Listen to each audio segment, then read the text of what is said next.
Hey, everybody, I'm Susan Lindner, the host of the Innovation Storyteller Show. And today it's about to get electric. I'm so excited to have with me on the show today, Josh Gould, who is the Director of Innovation at Pittsburgh's utility, the Duquesne Light Company, and also a fantastic client. A little bit about Josh, and I'm really excited to introduce you to him because in addition to being a utility executive, he has spent his career at the intersection of energy and innovation in a variety of roles, from being an entrepreneur to a venture capitalist in the federal government, and now at Duquesne.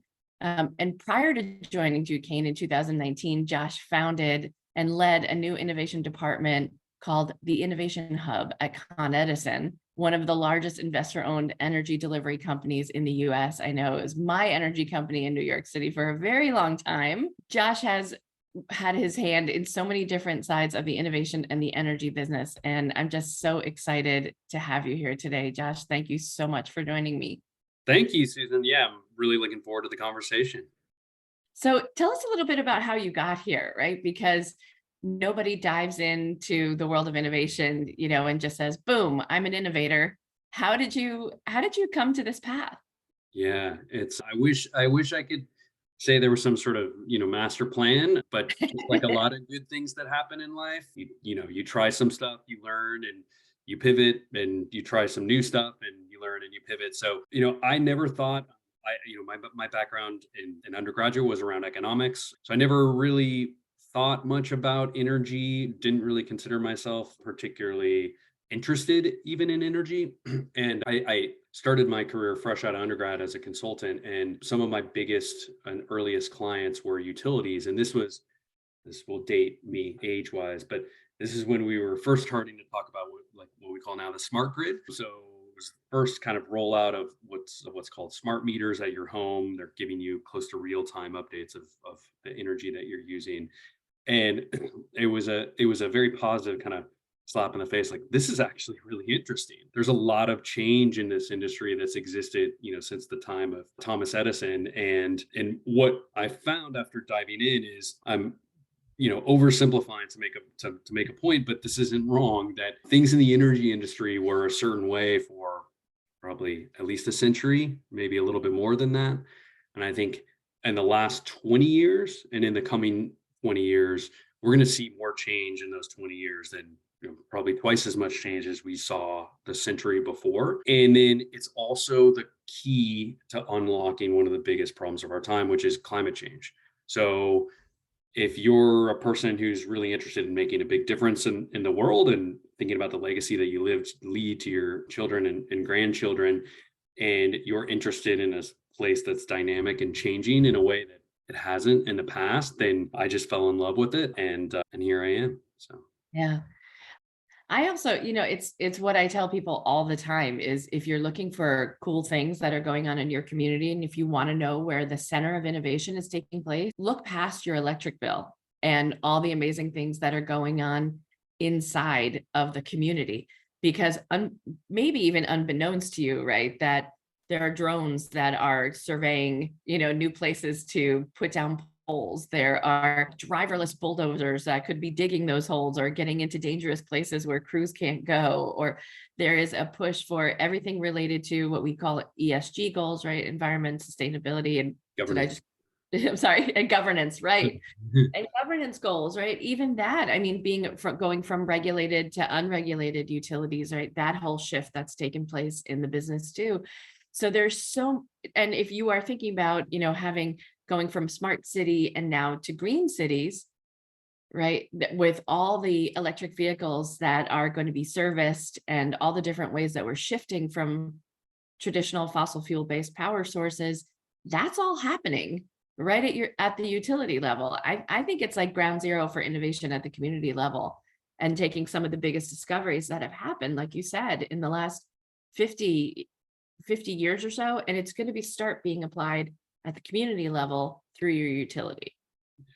And on top of that, we provide an essential service that, anyone can validate that, once their power goes out. Hopefully it doesn't happen too much here in Pittsburgh. And we have deep roots in the community. So, the infrastructure that we own and allows us to provide that service is, physically located in a region, and this is the region that we've always served. Yeah, there's the big picture pieces and one of the big picture pieces I think of is, the literally the infrastructure is merging. So we used to think of like electric infrastructure as one piece, communications infrastructure as another piece, transportation infrastructure, the roads, another piece.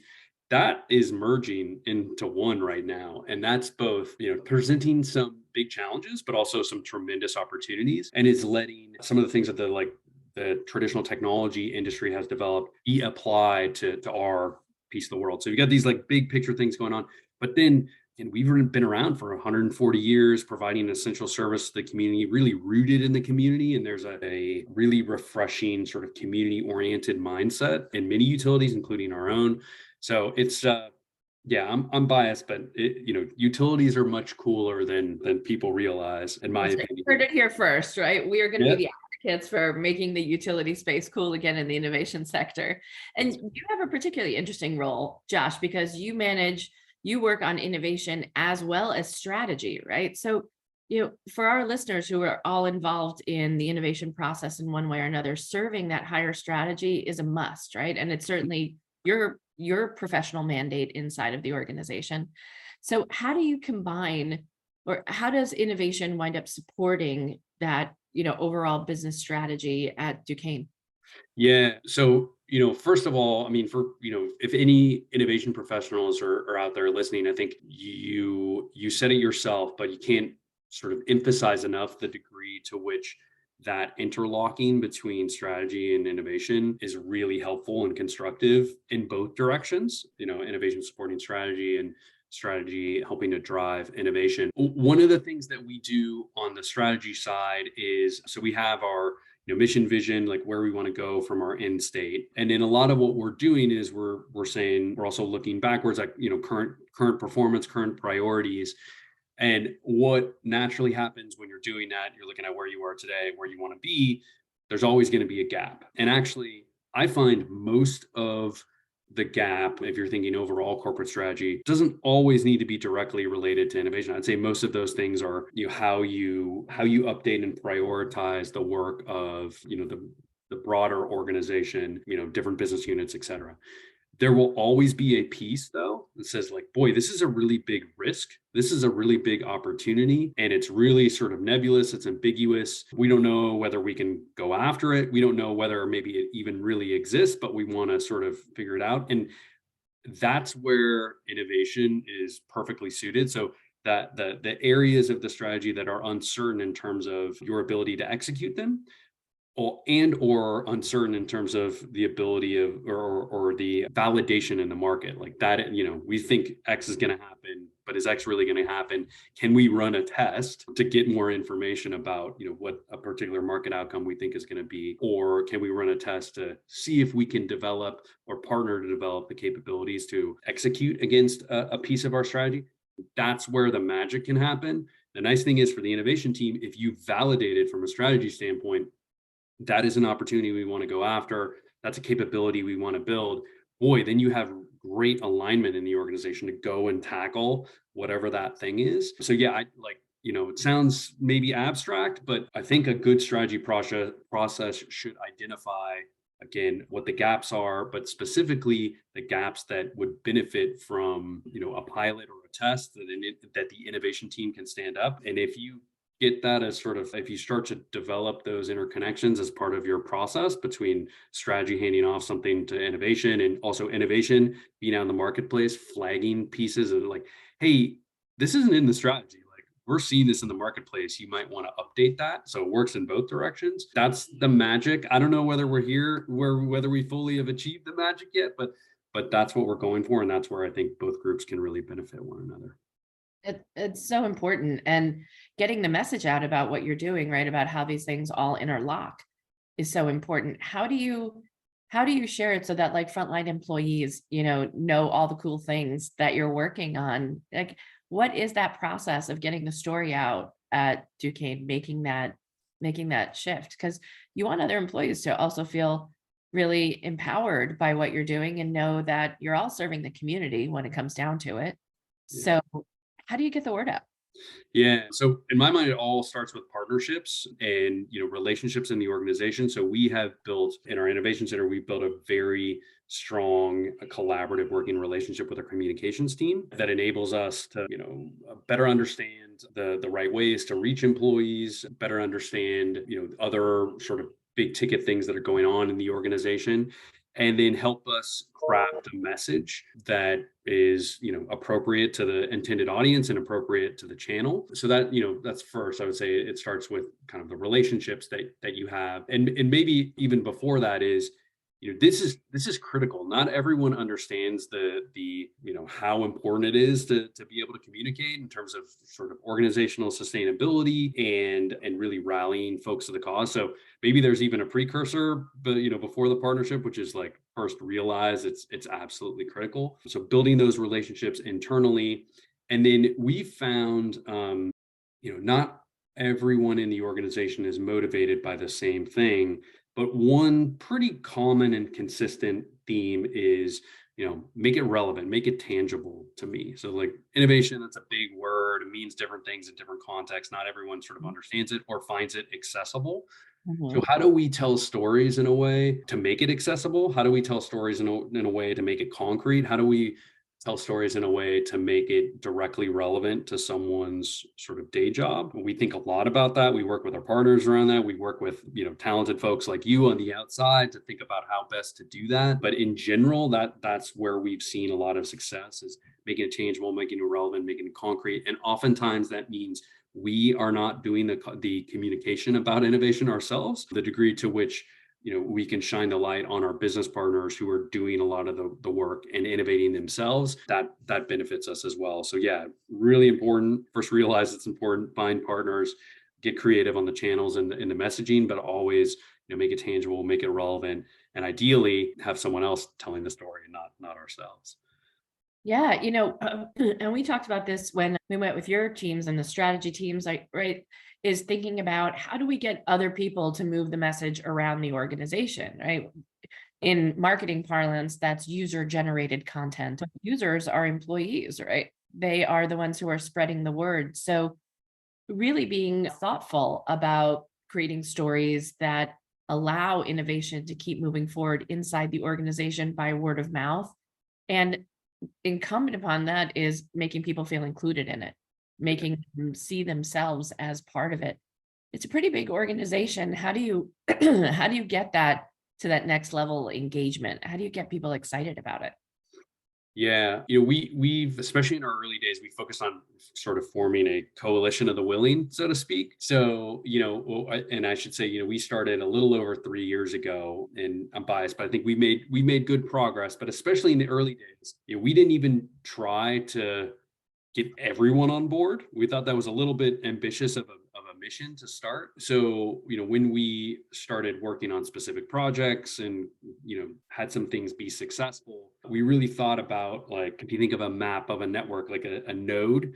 So, who can form a node in a given network? And by Mhm. network here, we're thinking about like, a business unit, a department, whatever. And how do we engage that individual who has some direct experience working with us, hopefully has had a good experience, by the way, like making sure that the customer experience, even if the customer is internal, is critical because you don't get those nodes in the network if they're not having a good experience.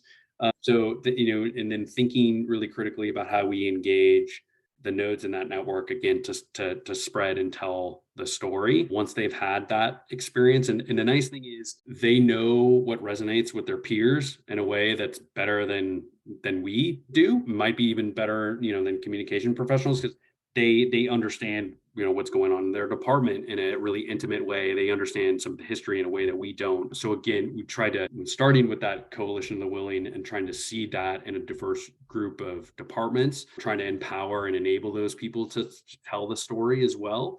And of course, like it all starts with giving them the right customer experience when they engage with us, that they're going to want to and feel able to tell that story. So Yeah, so talk a little bit more about that. For those of us who work on the corporate side of life, typically the community is the afterthought. It's the customer, right? And their experience. But for you, it's pretty much one and the same. but you also have all of the geography, right? Every light pole, every wire, every interaction where really a life-giving service is involved. The customer has such a deeper implication, right? I mean, because you really have created the backbone for the community. So, is there a conversation that's different about dealing with a customer rather than a community member? Does the tone of that shift a little bit? Yeah, it's a good question. You to use also marketing parlance, like you might segment those groups differently, right? We think of typical customer segments as residential, commercial, and industrial, and community, and those can be located anywhere in our service territory. The same thing with the community, but the we think we have, and well, we do have very strong local roots. Community groups are even even more hyper local. So when we think about, they are quite literally living with the infrastructure, right? When we think about, we are in part an infrastructure provider. They that infrastructure lives right, sort of right near them, right in their communities, and has a direct impact on them, not just negatively, by the way, right, but also positively, is for providing this essential service. And so I think I've seen a shift in the industry, and certainly in Duquesne Light, when we think about community engagement, that I think historically that has happened after the fact. We're going to do project X. We're going to like do all the design and the specs around project X. Oh, by the way, community, like this is where we're going to put it, and this is how it's going to affect you. I think for good reasons, folks have learned a lesson that doesn't work. So when we think about, Funny, right? Like as innovators, we want to see ourselves as disruptors. Yeah. Okay. Not when you're a utility, right? You don't want to be, by the way, yeah, we're going to be doing this project. We're going to rip up your road. We're going to come through the middle of your backyard. We're going to, by the way, you'll have intermittent power for a couple of hours each day for the next 3 weeks. Like, not the kind of disruption we're talking about, right? yeah.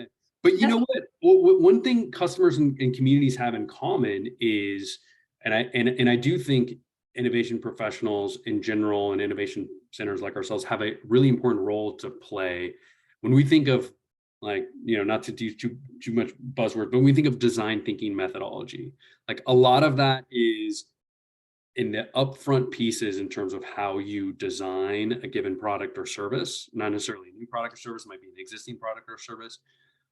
Customer validation and feedback is critical, and it's at the beginning, and it's actually all the way through, but it starts very early. And I think that's a way that we've evolved from that model of like, oh, we're going to design this like great product or service, or we're going to design this infrastructure project, and then we're going to get all the schematics built and like answer all the questions, and then we're going to tell you, not really ask you, we're going to tell you where it's going to go in the community, or we're going to tell you as a customer what it's going to provide you.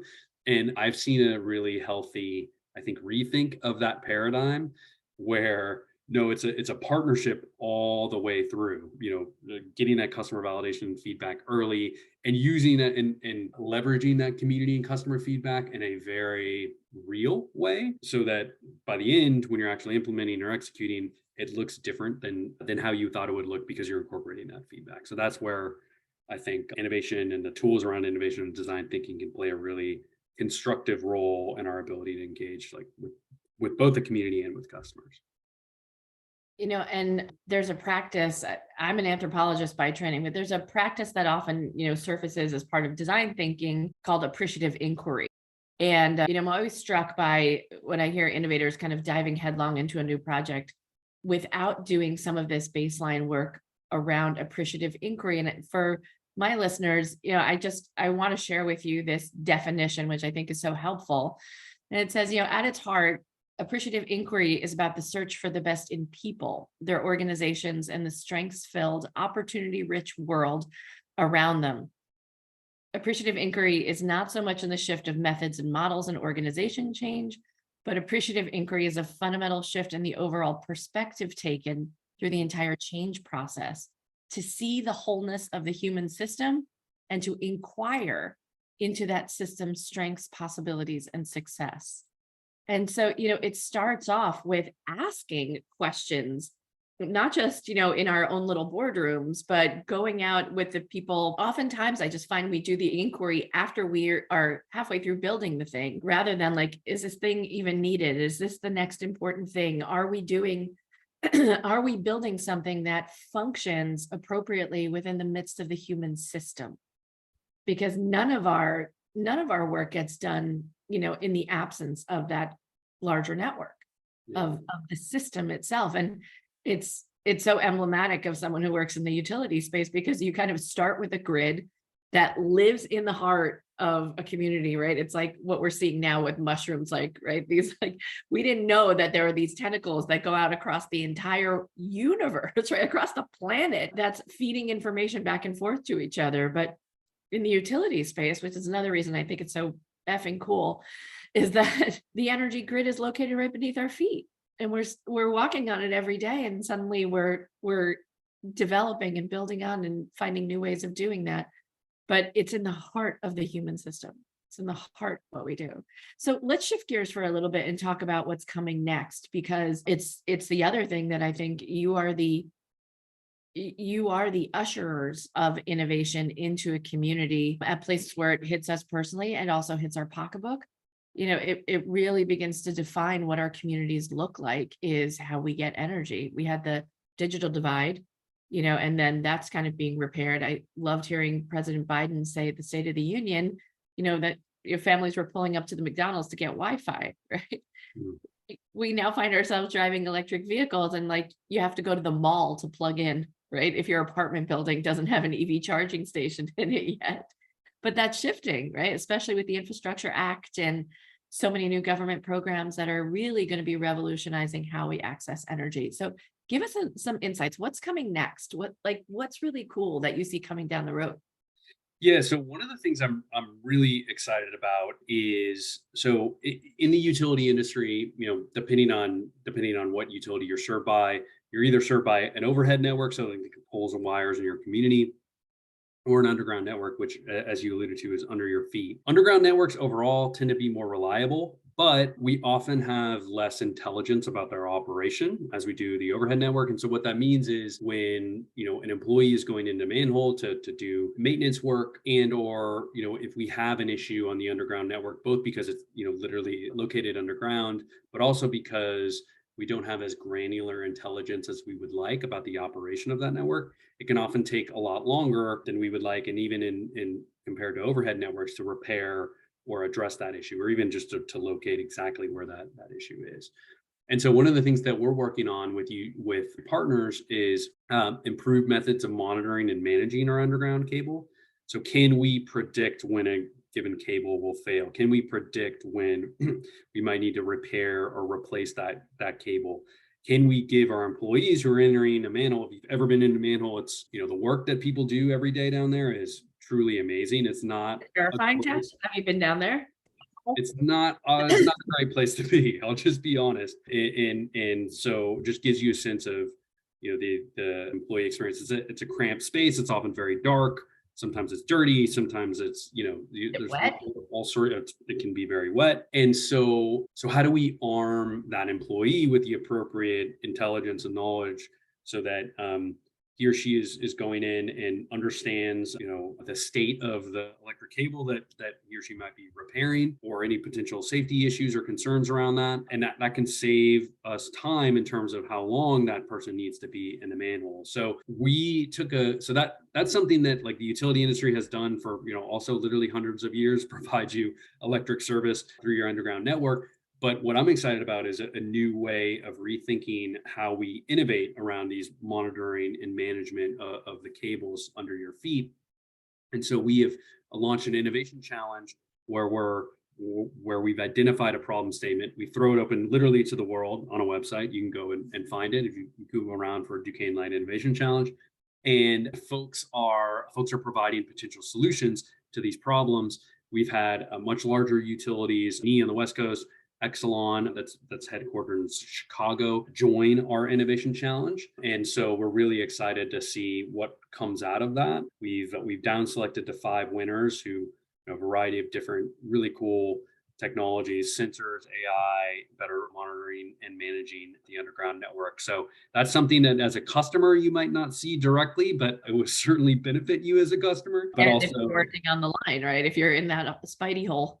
exactly, also benefits the employee who's doing that hard work out in the front line. So Yeah. Three cheers to the linemen. That is no joke. That is serious stuff. Yeah. Okay. So we're reinventing the grid and well, we're reinventing the maintenance of the grid, right? Making sure that that stays up and running.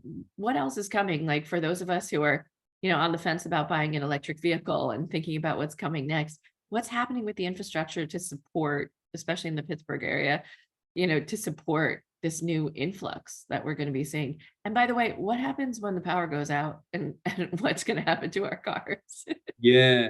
Well, just, I think one important thing before I give you some specifics, one important thing to frame for our audience, again, like big picture, if you're not an energy geek like me, and maybe you too, Susan, we're working on you. Like any scenario where we address climate change in a meaningful way involves significant, obviously decarbonization, and that decarbonization involves significant electrification. So our transport, our HVAC systems become electric. All of that happens in a way that's pretty much unprecedented since the initial build out of the electric network.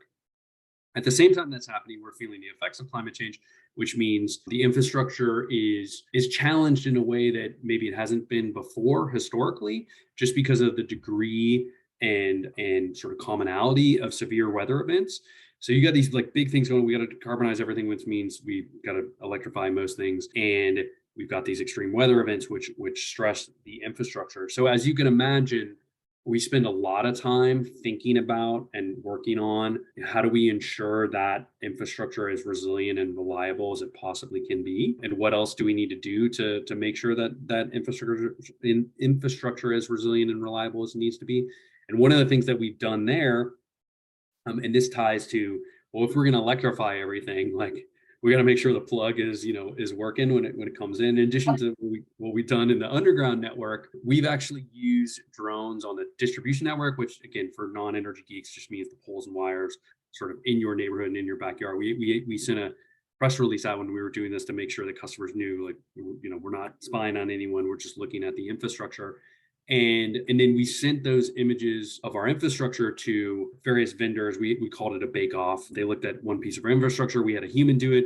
We had a couple of external vendors using drones and AI technology do it.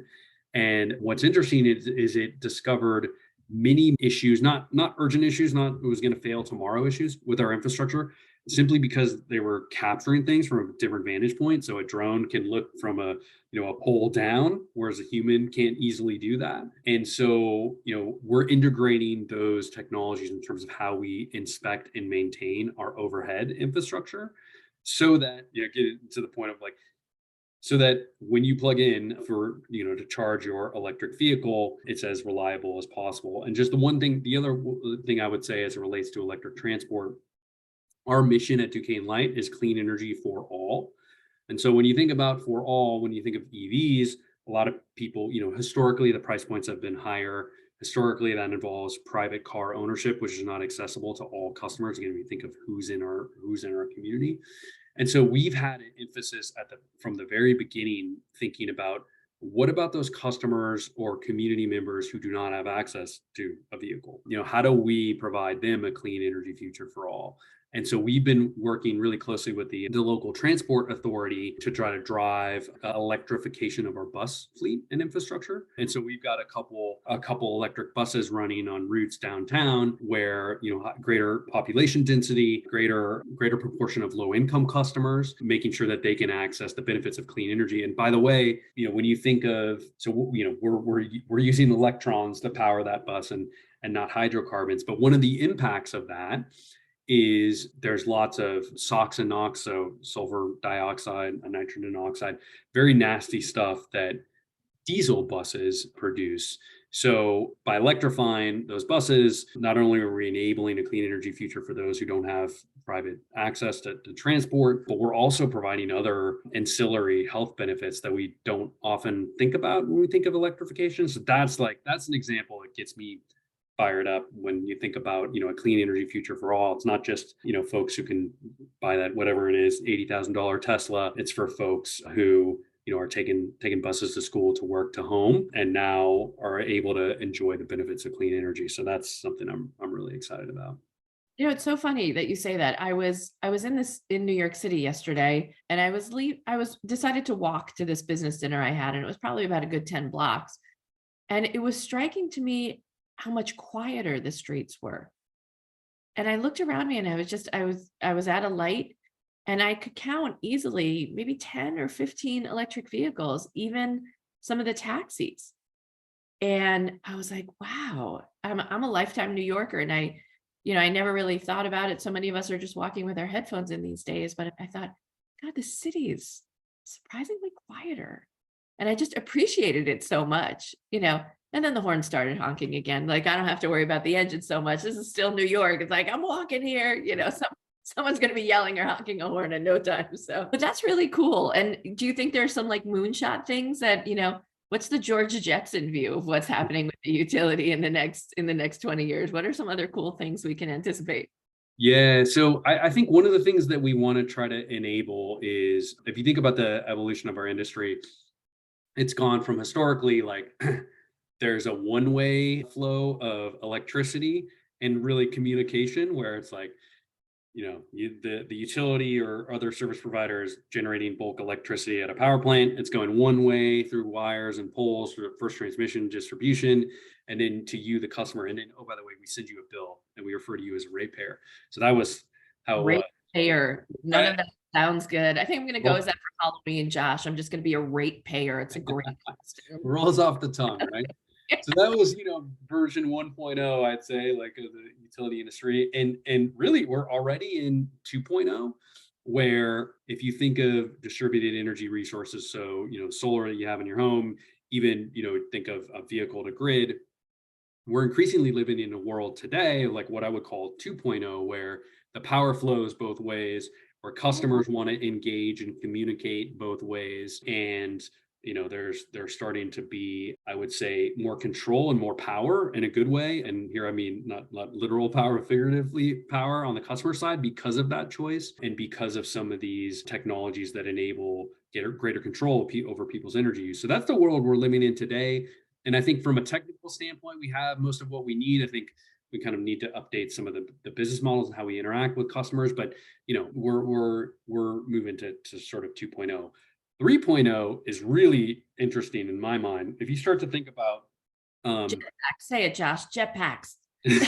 maybe, but hey, electric aviation too, like, electric Yes, so is cool. exciting, and doesn't just, it's not just about a sort of traditional transportation. But where I'm going from 3.0 is, if you think about ways we can use that infrastructure to enable a variety of, like, multi-party transactions. So if enough folks have solar on their rooftops, batteries, vehicle to grid, can we as a utility enable third party transactions? So, someone wants to aggregate all this energy, sell it back to the grid. Someone wants to form a sort of community network, sell it back to the grid, sell it to their neighbors in a perhaps in a disadvantaged community. Can we enable, empower, and customers in that fashion?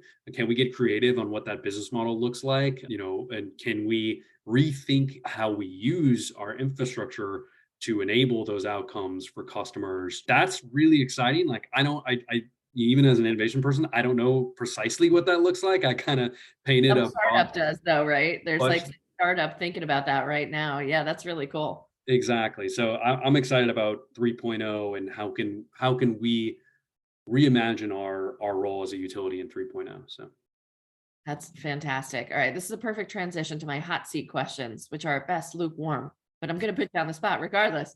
So, what do you think, Josh, the greatest innovation that humanity has seen? What do you think over the course of human history? What's the greatest innovation in your mind? I would say I'm going like, Written I'm kicking it old school here, because that is the basis on which, form, back to Egypt. yeah, that's the basis on which knowledge gets accumulated. So I sort of see that written language as maybe, the key foundation to all human progress. So there you go. Fantastic. I love that. We could have a very long conversation about that. That's fascinating. Number two, if there's any innovation team that you would have liked to have joined, we're debunking the myth of the one sole brilliant innovator. It takes a lot of geniuses at the Genius Bar to get work done, apparently. So what's the team of innovators you would have loved to have joined in history now? I would say DARPA, when DARPA actually did invent the internet, so ARPANET, I would have loved to have been there and seen it in the early days, especially knowing what it's become. I don't think anyone imagined what it would become. So that'd be the DARPA team that invented the internet. Sitting right next to Al Gore, right there, making it happen. Yeah. Okay. And an innovation you would love to see that hasn't been invented yet, something that pisses you off, or something you would just love to see in the world for the goodness of all humanity, Josh? An easy button for in-home electrification. So could you press an easy button and your HVAC that's gas, your whatever else you have in your home that's using gas, turn that into electric. If you're an innovator out there, you've got an idea for that, come see me. I'd love to get that in front of our customers. That was easy. Well, Josh, thank you so much for joining me on the Innovation Storyteller Show. I know we're going to have lots of amazing electric innovation stories to tell in the future. If people want to find out more about the cool things you're working on, what's the best way for them to connect with you? Yeah, so we have a website, Duquesne Light Innovation Center. If you just Google it, that should come up, and we've got contact information there. If you have a great idea, please let us know. If you want to engage in any way, that's why we exist. So that would be the best way to get a hold of us. Thank you.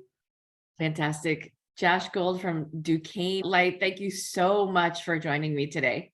This is a lot of fun. Thank you.